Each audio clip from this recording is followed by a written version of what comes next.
क्या आपने कभी सोचा है कि क्यों कुछ दिन आपका माइंड बड़ी स्पीड में काम करता है और कभी ऐसा लगता है कि ये स्लो मोशन में चल रहा है, यानी आपका माइंड पूरी तरह से आपके ही बस में नहीं होता। इसीलिए आज हम बात करेंगे मॉलिक्यूलर बायोलॉजिस्ट जॉन मडीना की बुक ब्रेन रूल्स के बारे में, जो रिवील करती है ऐसे 12 पावरफुल ब्रेन रूल्स जो आपकी थिंकिंग, लर्निंग और ओवरऑल लाइफ को ट्रांसफॉर्म कर सकती हैं। बेटर मेमोरी से लेकर फोकस इंप्रूव करने तक ये बुक आपके दिमाग के हिडन पोटेंशियल को अनलॉक करने का तरीका बताती है, ताकि आप अपने ब्रेन को नेक्स्ट लेवल पे ले जा सको। तो चलो साइंस को सिंप्लीफाई करते हैं और शुरू करते हैं फर्स्ट रूल से। Rule number 1, the human brain evolved. Darwin's theory of evolution के अकॉर्डिंग हम बंदर से इंसान बने हैं, जिसमें कई बिलियंस ऑफ ईयर्स का टाइम लगा है। बट ये चेंजेस सिर्फ फिजिकल नहीं थे, हमारा ब्रेन भी टाइम के साथ इवॉल्व यानी विकसित हुआ है। हमारा ब्रेन सर्वाइवल के लिए बना है, ये प्रॉब्लम सॉल्व करने और अनप्रेडिक्टेबल एनवायरमेंट्स में जिंदा रहने के लिए डिजाइंड है। सबसे पहले हमारे पास लिजर्ड ब्रेन था, जो बेसिक फंक्शंस जैसे ब्रीदिंग को कंट्रोल करता था। फिर कैट ब्रेन आया, जिसमें अमिगडाला आया, जो हमारे इमोशंस और फियर को हैंडल करता है। जब भी डेंजर होता है अमिगडाला रिएक्ट करता है। फिर हमने कॉर्टेक्स डेवलप किया, जो ह्यूमन ब्रेन का पावरफुल पार्ट है। ये हमें कॉम्प्लेक्स सोचने, प्लानिंग करने और दूसरों के थॉट्स और इमोशंस को समझने में मदद करता है। इस एवोल्यूशन की वजह से हम इंसान प्रॉब्लम सॉल्विंग में एक्सपर्ट बन गए। दूसरों के थॉट समझकर ग्रुप में काम करना हमारी यूनिकनेस बन गई,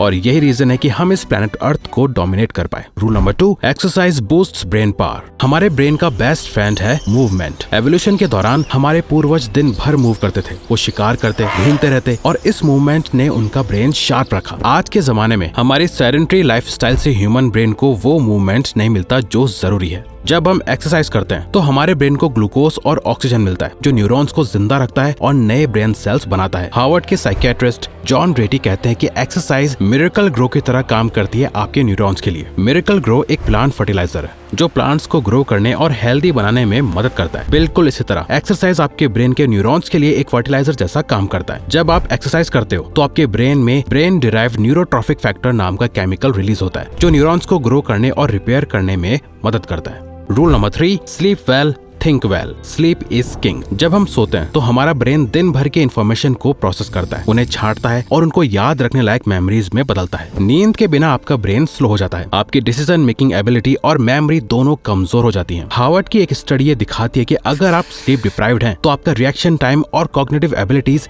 40% तक कम हो जाती हैं, और प्रॉपर स्लीप से आपकी क्रिएटिव प्रॉब्लम सॉल्विंग स्किल्स और लर्निंग काफी इंप्रूव होती है। न्यूयॉर्क के डीजे पीटर ट्रिप ने 200 घंटे बिना सोए एक मैराथन रेडियो शो होस्ट किया। इसका रिजल्ट ये हुआ कि उनको हेलुसिनेशंस होने लगे, उनका ब्रेन गलत इमेजेस और सिनेरियोस दिखाने लगा, उनका मेंटल स्टेट इतना खराब हो गया कि उन्हें रियलिटी और इमेजिनेशन में फर्क करना मुश्किल हो गया। इसलिए प्रॉपर नींद लेना सिर्फ आपको फ्रेश और अलर्ट नहीं बनाता, बल्कि आपके ब्रेन को रिचार्ज करता है और उसकी फंक्शनिंग को मेंटेन करता है। Rule number 4, stressed brains don't learn the same way. जब हम स्ट्रेस में होते हैं हमारी बॉडी फाइट और फ्लाइट मोड में चली जाती है, और क्रॉनिक स्ट्रेस से आपके ब्रेन के इंपॉर्टेंट एरियाज डैमेज हो जाते हैं। रिसर्च कहती है कि क्रॉनिक स्ट्रेस से हिप्पोकैम्पस श्रिंक हो जाता है, जो आपकी मेमोरी और लर्निंग एबिलिटीज को डायरेक्टली इंपैक्ट करता है। ये डैमेज लॉन्ग टर्म हो सकता है, इसलिए स्ट्रेस को मैनेज करना बहुत जरूरी है। ये स्टडी दिखाती है कि स्ट्रेस के दौरान हमारे ब्रेन के न्यूरॉन्स प्रॉपर तरीके से फायर नहीं करते, जो प्रॉब्लम सॉल्विंग और क्रिएटिविटी को अफेक्ट करता है। एक फेमस एक्सपेरिमेंट में एक जर्मन शेफर्ड डॉग को इलेक्ट्रिक शॉक दिए गए, लेकिन जब उसके पास भागने का ऑप्शन था तब भी उसने रिएक्ट नहीं किया। क्यों?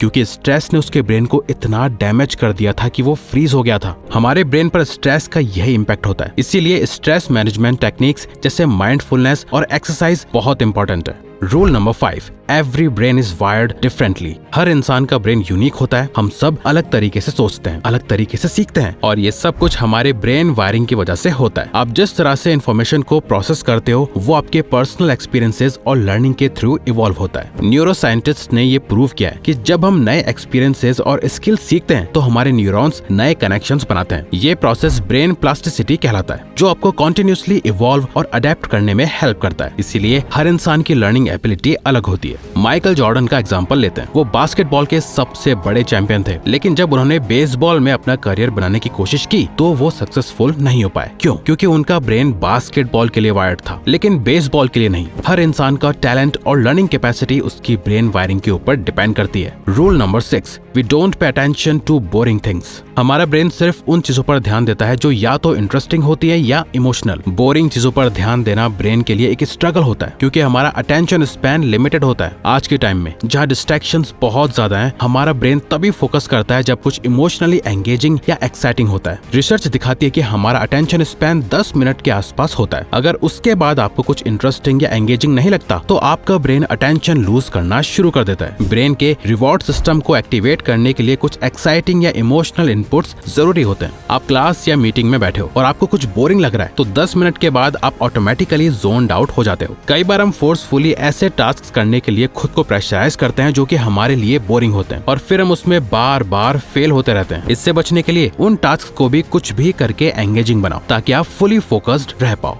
Rule number 7, repeat to remember. जब आपको कोई नई चीज याद रखनी होती है तो सिर्फ एक बार पढ़ लेना या सुन लेना काफी नहीं होता। आपको उस इन्फॉर्मेशन को बार बार रिपीट करना पड़ता है ताकि आपका ब्रेन उसे लॉन्ग टर्म मेमोरी में स्टोर कर सके। स्टडीज दिखाती हैं कि जब आप किसी चीज को स्पेस्ड इंटरवल्स में रिपीट करते हैं तो आपकी मेमोरी बेटर होती है। आपके ब्रेन को कॉन्टिन्यूअस एक्सपोजर चाहिए होता है ताकि न्यूरॉन्स स्ट्रॉन्ग कनेक्शंस बना सके। ये स्पेस्ड रेपिटेशन से होता है, जिसमें आपको चीजें बार बार रिवाइज करनी पड़ती हैं। इमेजिन करो एग्जाम के लिए एक टॉपिक याद करना है। अगर आप सिर्फ एक दिन उसे पढ़ोगे तो शॉर्ट टर्म में तो याद रहेगा, पर लॉन्ग टर्म में आप उससे भूल जाओगे। लेकिन अगर आप उस टॉपिक को हर 2-3 दिन में थोड़ा थोड़ा रिवाइज करते हो तो ब्रेन उसे लॉन्ग टर्म मेमोरी में स्टोर कर लेगा। Number 8, stimulate more of the senses. हमारा ब्रेन जितने ज्यादा सेंसेस यूज करता है उतनी ही बेटर इन्फॉर्मेशन को प्रोसेस करता है। जब आप एक ही चीज को मल्टीपल सेंसेस के थ्रू एक्सपीरियंस करते हो, जैसे देखना, सुनना या टच करना, तब आपका ब्रेन उस इन्फॉर्मेशन को ज्यादा अच्छी तरह स्टोर करता है। यानी जितने ज्यादा सेंसेस इन्वॉल्व करोगे उतनी स्ट्रॉन्ग मेमोरी बनेगी। एक स्टडी में लोगों को एक लिस्ट याद करने को दी गई थी। जब उनसे सिर्फ पढ़वाया गया तो रिजल्ट एवरेज थे, लेकिन जब उन्हें विजुअल्स के साथ वही इन्फॉर्मेशन दिखाई गई और उन्हें इंटरेक्ट करने का मौका मिला तो उनका रिकॉल बहुत बेटर था। इसीलिए मूवीज और टीवी शोज की स्टोरीज हम लोग ज्यादा अच्छे से याद रखते हैं, क्योंकि हम उन्हें देखते, सुनते